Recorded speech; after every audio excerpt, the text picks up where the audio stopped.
Dieu ne peut t'aider d'écraser Satan sous mes pieds au nom de Jésus. Prononce les paroles. Tu n'as pas besoin de dire seulement dans le verset tel, il était. Non, ne parle même pas de verset. Quand Jésus a été attaqué par Satan dans le désert, Luc 4, tu vas voir pendant la tentation, Jésus disait, il est écrit. Et quand il disait il est écrit, Satan il connaît la parole de Dieu, non pour le mettre en pratique, mais pour le connaître et de renverser les enfants de Dieu. C'est pourquoi quand Jésus disait il est écrit, il reconnaissait que ce sont les Écritures et il reculait en arrière. Parce que la parole de Dieu qui sortait de la bouche de Jésus était devenue une épée à double tranchant et il frappait Satan. Et Satan était obligé de reculer devant la parole de Dieu. Devant il est écrit. Quand tu pries dans le combat spirituel, ne dis pas Seigneur, délivre-moi, enlève-moi tout ça. Mais il faut prononcer ce qui est écrit ici dans ta parole. Le verset approprié. Laisse-toi conduire par le Saint-Esprit. C'est pourquoi je dis il faut méditer la parole de Dieu pour connaître le verset. Ce verset-là va te permettre de le confesser au jour de la délivrance. Au jour où tu vas réclamer tes bénédictions. Le Saint-Esprit va la ramener dans ta bouche pour le confesser. Alors mon frère, cette femme-là qui est enceinte, c'est l'église locale. Elle est maintenant dans le travail, dans les douleurs. L'église locale est en train de travailler pour gagner les chrétiens, pour donner la nourriture, pour fortifier les âmes, pour nourrir, pour penser les plaies de ceux qui sont blessés dans la bataille spirituelle, pour réveiller l'esprit des gens qui dorment encore. Ça, c'est le travail de l'église locale. Et dans les douleurs de l'enfantement. Donc, c'est-à-dire que l'église est dans les douleurs, c'est-à-dire dans peu de temps, l'enfant va sortir. Et cet enfant qui va sortir, c'est l'église véritable, qui va sortir d'un seul coup et il sera enlevé dans le ciel. Donc, cette femme-là, j'ai dit, est enveloppée de soleil. On retourne au verset 1. Est enveloppée de soleil. Le soleil, ça veut dire, est enveloppé de la gloire de Jésus. L'église locale est enveloppée de la gloire de Jésus. C'est ce que l'apôtre Paul a vu dans le chemin de Damas. Alors qu'il allait combattre l'église. Il a vu maintenant l'époux véritable. Le soleil de la justice. Le soleil levant. Il s'est levé à Damas pour empêcher l'apôtre Paul.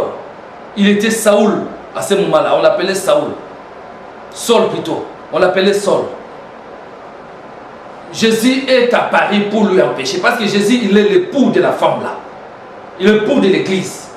Donc il est sorti pour empêcher maintenant Saul maintenant, qui est l'apôtre Paul, pour l'empêcher d'accomplir ses desseins diaboliques, de combattre les chrétiens. C'est pourquoi Jésus a dit, pourquoi tu me combats? Pourquoi tu risques de régimer contre les aiguillons?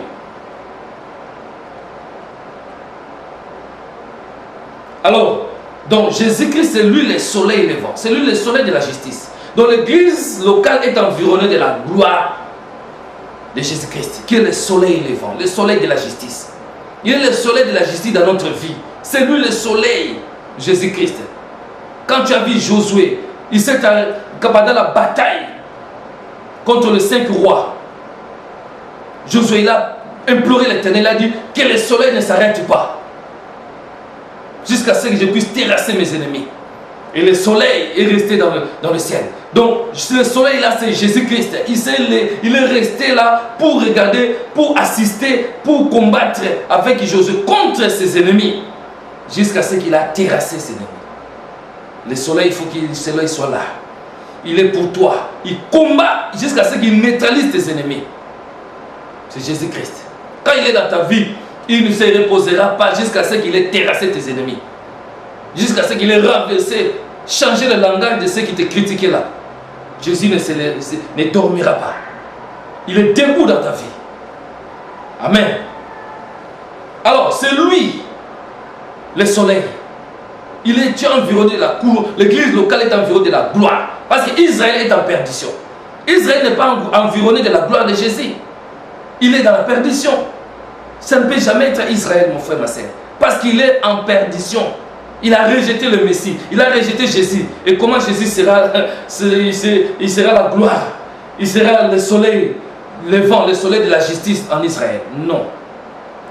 Israël est en perdition, c'est pourquoi ils sont dans le milieu de lamentation, à faire la tête comme ça là.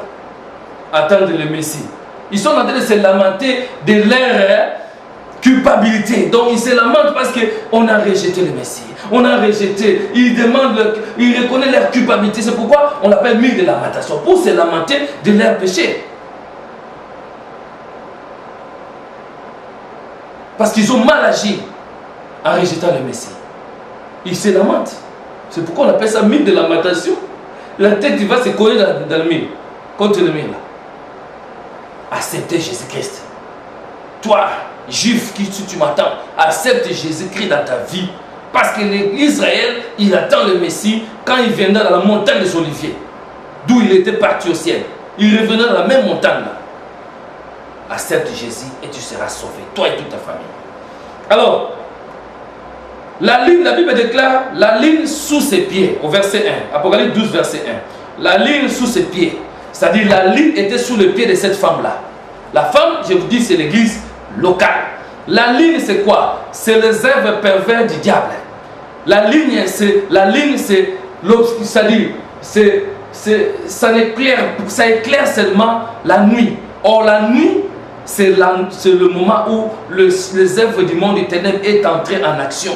Les œuvres du diable est entré en action dans la vie de l'humanité. À partir de 0 heure jusqu'à 5 heures. Mon frère, si Dieu t'ouvre les yeux pour voir les activités sans précédent des démons, comment ils font les réunions sous les arbres, sous les torrents, sous dans les immeubles des hôtels, parce que dans tous les hôtels, ils sont là pour faire des réunions. Ils sont dans les hôpitaux où ils font des réunions, comment ils vont tuer les gens, parce que les gens qui sont malades, ils sont affaiblis. Alors on peut, comme ils travaillent avec le médecin, parce que la plupart des médecins, beaucoup de médecins, ils sont dans l'occultisme. Ils ont pris les choses de magie, ils ont pris les choses ils ont fait des pactes avec le monde des ténèbres.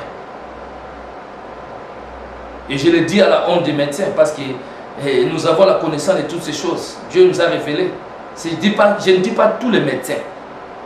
C'est pourquoi tu vas dans il y a des médecins, quand tu vas, il te dit des paroles, vraiment, au lieu d'essayer de t'aider dans ton problème, dans ta maladie, lui, il te dit des paroles qui te découragent, qui te condamnent même. Mon frère, ma soeur, soyez vigilants. Donnez confiance seulement à Jésus. Maudit quiconque qui se confie dans l'homme, qui prend la chair pour son appui et qui se détourne de l'Éternel. Quand une personne se confie à l'homme, demain il sera confondu. Demain il sera dessus. Mais avec Dieu, jamais tu seras confondu. Celui qui se confie à l'Éternel ne sera jamais confondu. Jamais.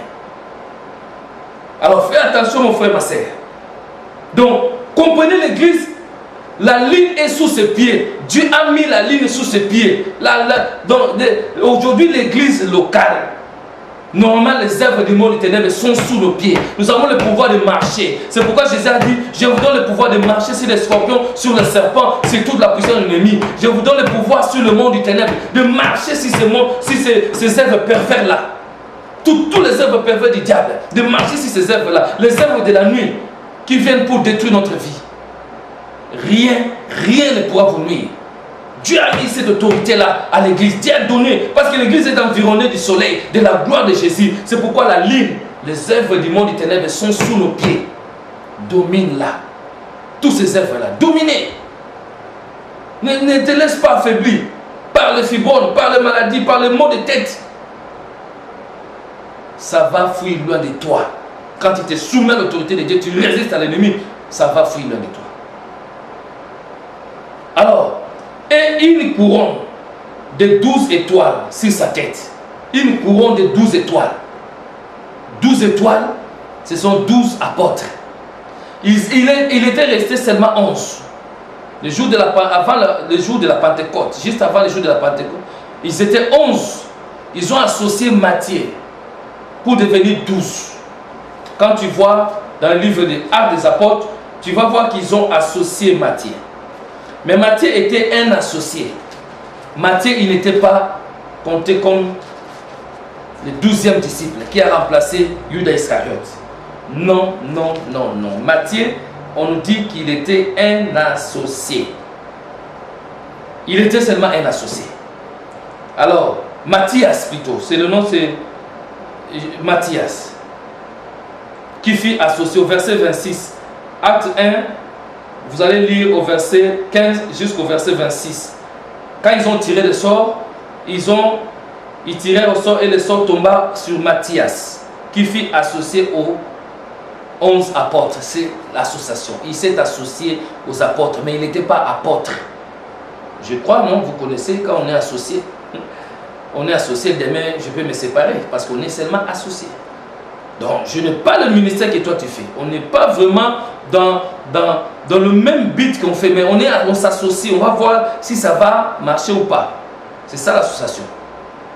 Mais les 12, il manquait les 12. Le 12e, c'est qui? On n'oublie pas que Jésus, il a fait aussi, c'est lui qui avait fait les 5 ministères. Donc le 12e disciple là, le 12e qui manquait là, n'est autre que Jésus-Christ lui-même. Parce qu'il a fait le ministère apostolique. C'est-à-dire qu'il était apôtre. Donc le 12e n'est autre que Jésus. Donc c'est pourquoi Judas, quand il est parti, il devait partir pour que Jésus prenne cette place-là. C'est Jésus lui-même qui est le 12. C'est pourquoi l'apôtre Paul, il n'est pas mentionné parmi les 12. Ce n'est pas lui le 12e. Il est l'apôtre de païens. Dieu l'a mis à part. Parce que le 12e, c'est lui-même Jésus-Christ. Donc, il était couronné de 12 étoiles. Donc les 12 étoiles. C'est pourquoi, le jour de la Pentecôte, il manquait les 12e. Ils étaient 11. On ne compte pas Matthias parce qu'il était associé. Les 12e, il manquait pour qu'il y ait un impact de 1 plus 2 égale 3. La présence de Dieu le Père, Dieu le Fils, Dieu le Saint-Esprit au milieu de l'église locale. Quand le 12e est descendu le jour de la Pentecôte, le Jésus qui est monté, il était monté au ciel, il est descendu le jour de la Pentecôte. Il est descendu sous forme de l'Esprit. C'est lui le 12e. C'est lui-même qui était descendu. C'est un mystère. Les choses de Dieu, pour le comprendre, il faut avoir la révélation de Dieu lui-même. Pour comprendre la façon dont Dieu se manifeste sur la terre. Comment il fait les choses. Il est compliqué. Tu ne peux pas le comprendre si tu n'as pas cette révélation-là. Donc c'est lui-même qui est le Saint-Esprit. Jésus est lui-même le Saint-Esprit qui était descendu, le 12e. Quand il est descendu, il y avait 3000 personnes qui étaient converties le jour de la Pentecôte. Parce que lui-même il est descendu. Le 12e. Pour faire 1 plus 2 égale 3. Dieu le Père, Dieu le Fils, Dieu le Saint-Esprit. Tous ils sont descendus. Donc il y a un seul Dieu. Mais chacun est descendu pour faire son ministère. Dieu fait son ministère, Dieu le Père, Dieu le Fils, Dieu le Saint-Esprit, tous unis d'un commun accord pour faire leur ministère sur la terre, pour sauver les croyants. Alors, au verset 3, un autre signe apparut encore dans le ciel, et voici c'était un grand dragon, rouge fait, ayant 7 têtes et 10 couronnes, et aussi 7 têtes, 7 diadèmes. On dit qu'un autre signe est apparu, un grand dragon rouge fait. Et quand vous continuez dans le livre toujours dans le d'Apocalypse au verset 9, Apocalypse 12 au verset 9, vous allez voir que le grand dragon, le serpent ancien appelé le diable et Satan. C'est lui qui était le serpent ancien qui était dans le jardin d'Éden. Donc maintenant l'Apocalypse nous donne la révélation de Genèse. Genèse, on n'avait pas donné l'identification du serpent qui avait séduit Adam et Ève pour les amener à la chute. Mais c'est l'Apocalypse qui nous révèle que le serpent ancien là, qui était dans le jardin d'Éden, qui a mené l'homme à la chute, qui a séduit Adam et Ève, qui les a menés à la vie d'indépendance par rapport à Dieu. Le serpent n'est autre que